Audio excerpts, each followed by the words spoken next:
In today's video, I'm going to draw some poses for you and talk a little bit about that process. So let's dive on in.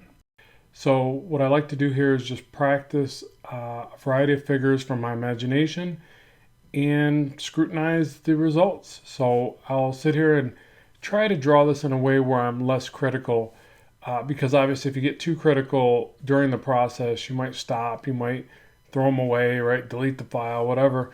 And that sort of backfires, I think, a little bit. Depends on what your area of study is. In this case, what I'm going for is just to do, relatively my best, but not as far as line clarity goes, but just my best interpretation of the figure at a variety of poses that I envision. And when I say that, I mean my memory, from poor memory skills, I guess, because I'm going to get certain things better with reference, or I should say everything is better with reference. But I like to challenge myself to draw from memory to see what did I retain. And I feel like this helps a lot with comics. I did this when I did storyboards. Like I like trying to draw from imagination as much as possible. Don't get too caught up in that concept because our art does tend to suffer there.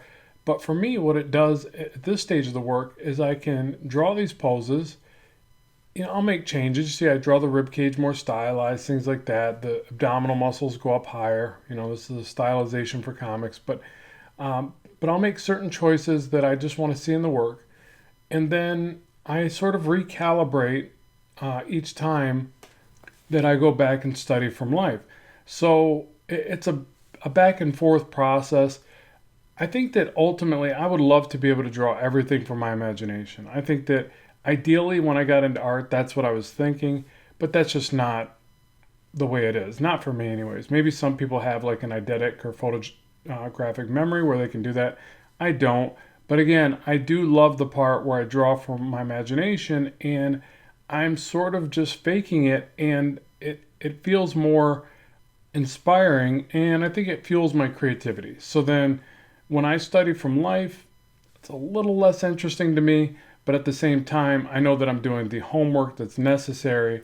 So when I study like origin and insertion points, shapes of anatomy, maybe one day I'm just studying the silhouettes of the arms as they're raised or whatever it is. And then I bring that information back to my drawings from, again, memory or imagination. So I think this is a great way to warm up, just like gesture drawing is an excellent way to warm up for the day. I like to get a few of these poses out on the days that I remember to do it. I feel like it always helps. Like if I start the day with basic poses, it always feels like a better day. I don't know that that's going to hold true for everybody out there watching the video, but I always feel like for me, it makes a big difference. And these all become great reference points for later. Like if you were to take all the poses you drew from your sketchbooks, from your digital files, and collect them onto big mood boards, especially in a linear fashion or, by dates, basically left to right or however you look at it, like it would just be such an eye-opening experience. And you would see all these poses that maybe were really close to being an excellent pose, or some that were just very bad, and you would learn from that as well, right? It's not like they all need to be amazing for you to learn. You're going to learn from the mistakes as well, probably just as much, if not more at times. But you would be able to see all of that as one big collective bit of data. And I think that's super powerful. Maybe something you should try just to see what you come up with. Something maybe I should do is like try to collect as many of them together all at once.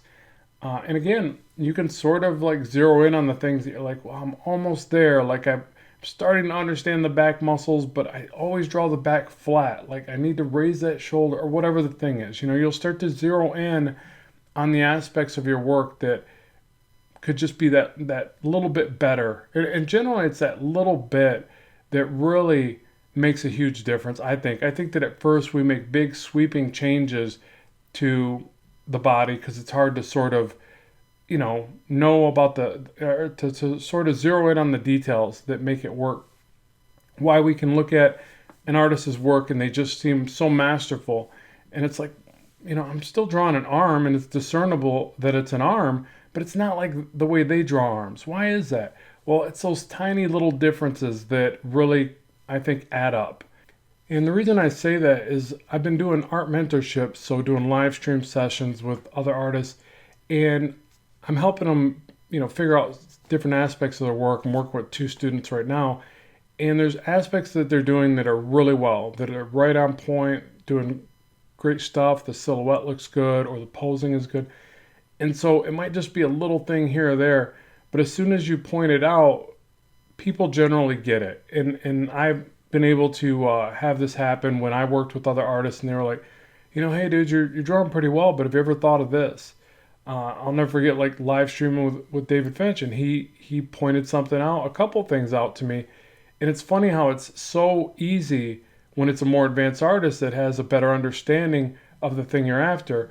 And sure enough, it was like, oh, why didn't I see that? And you almost feel a bit silly, but it's just that experience that plays through, or maybe even the other person has a better ability to see into the work on a deeper level. Who knows?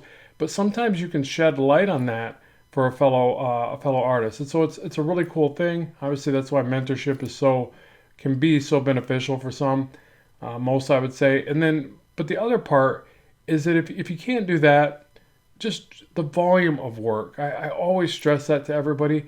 Draw lots and lots of figures, and that's why I mentioned putting that board up where you collect hundreds of your figures. I mean, I've drawn thousands of these things by now, and I still I keep seeing flaws. I think that's partly it's a good thing. There's a little bit of excitement there for me, and there's a little bit of frustration. Like, I've been drawing a long time. I just wish I knew how to draw every aspect of the body. Even looking at this one in retrospect, it's like the shoulders are weird, the trapezius are weird.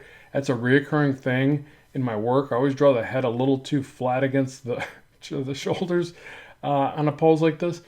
But again, now going in with becoming re-aware of it, like, all right, dude, you keep doing this. Let's really attack this area, and let's draw 10, 20 poses that address this area. Let's draw some from life, some from amazing artists, and some from imagination. And eventually you're just going to get it, and then you're going to be so glad you did, right? Like, it's anything in life. Once you finally get past those big roadblocks that you faced, you get a hit of self-confidence, and that's long lasting, and that holds true in art as well. So anyways, that's today's video. I hope you enjoyed it. I'd love to know what you think. More on the way soon. Good luck with your art, and bye for now.